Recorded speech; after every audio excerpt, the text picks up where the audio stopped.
Claire rushed through forest after forest, trying to find the home of the Glavolu tribe that was led by the great wolf, Neron. She had never left Aqua, her home inside the okran tree, so it was difficult for her to navigate these new territories. Luckily for her, the fairies from her home were knowledgeable and it was required to learn about magia even if you never intended to leave Aqua. This included key players in magia's hierarchy, as well as those who might threaten the Empire. Therefore, Claire knew all about Emperor Claudius, the head of his council, and his involvement with the crocodile god. She also knew about Neron and the head of his council as well.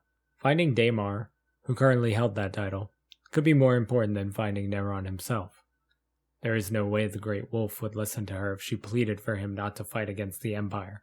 But Daimar might be more willing to heed her message. Suddenly, as she was flying, she felt a power awaken in her, as if the forest itself was trying to be her guide. She saw a green haze that covered the ground. This haze was similar to the one she saw in her vision, and it felt as if she was traveling through the forest at another point in time, detached from her own. She followed the path laid out in front of her, flying through tree branches and through crevices that only a fairy could fit through. Claire arrived at a large encampment full of Glavolu.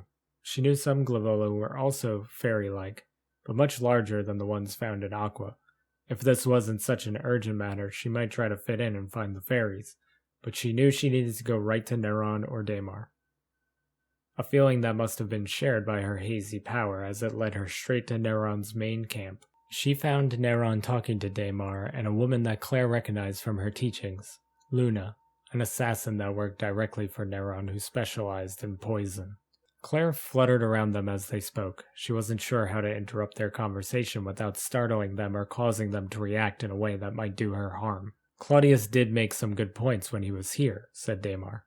Attacking the Empire head-on would be difficult. Not many of the Glavolu have magic that can knock down walls, added Luna. I could sneak inside and get us an opening. Daimar nodded. True, but if you could lead a team to make multiple openings, it would be better. Funneling in our troops would just make us easy pickings for Tiberius and his army, especially if Claudius chooses to fight with them at that moment. Claire had stopped moving to listen to their conversation, but she noticed Luna suddenly looked in her direction. She moved slightly to see if Luna would react, and she did. Stop talking, Luna said. We have a spy. Daimar looked around the room. I don't see anyone. Luna quickly grabbed the air, catching Claire in her hand. She began to squeeze, but yet another power surged through Claire's body as she grew in size. This forced open Luna's hand as Claire was floating in the air in front of them, her wings once again fluttering. She didn't grow to average Ruma size like in her last vision, but she was large enough that they could see her now. Luna and Neron both drew weapons that they pointed at Claire before Neron finally broke his silence.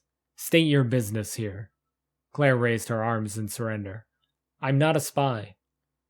Then why were you eavesdropping on our conversation about the Civil War? Snapped Luna. I was just waiting my turn to speak. Claire closed her eyes as Luna's weapon got closer to her. Luna stopped just before making contact with Claire's throat. If she accidentally pricked her, the poison on the blade would kill her. That is a terrible lie.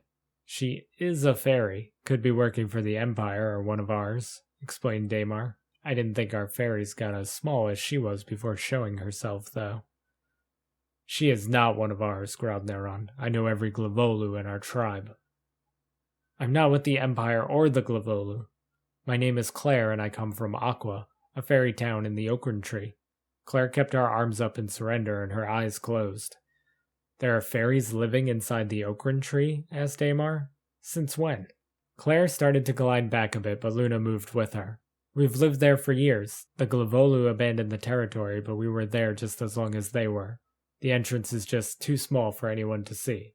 Neron finally lowered his weapon and it prompted Luna to do the same. Why come out of hiding now? I had a vision and I needed to warn you about it. Luna laughed and shook her head as she walked away from them. Little fairy Claire is clairvoyant. How cute. Daimar looked at the table where they were planning out their war.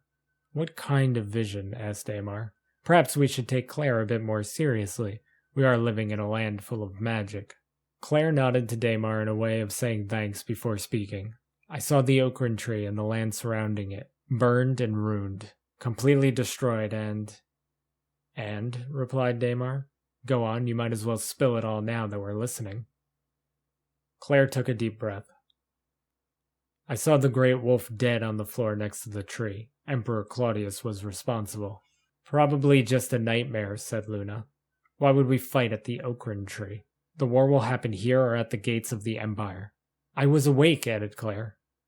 Daymar responded, we do need to cross that way to get to the gates of the Empire, though. What if Claudius intercepts us?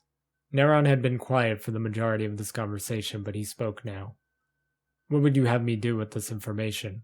Cower inside our forest? This changes nothing. It is only a vision of a crazy little fairy living in a town no one can see. Luna finally rejoined them at the table. There is another route that avoids the Okran tree, but it still gets us to the Empire. We would need to bring more supplies for our troops, but it might not hurt to be cautious. I don't believe this fairy either, but if there is a slim chance her vision is true, then it might be worth the extra hassle. Daymar looked at Claire and saw the concern on her face. He rubbed his chin a bit as Luna and Neron continued to discuss different routes and what that would mean for their army. Finally, Daymar interrupted them. I think I believe Claire, but I also think I'm focusing on something completely different than you two. I don't believe the issue lies in going near the Okran tree.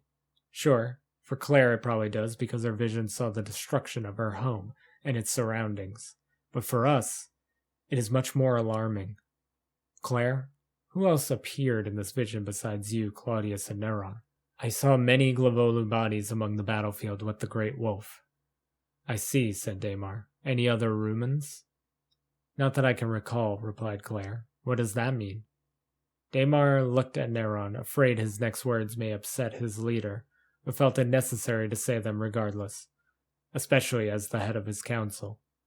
That means that even with the mighty Glavolu army behind him, the Great Wolf would lose to Claudius.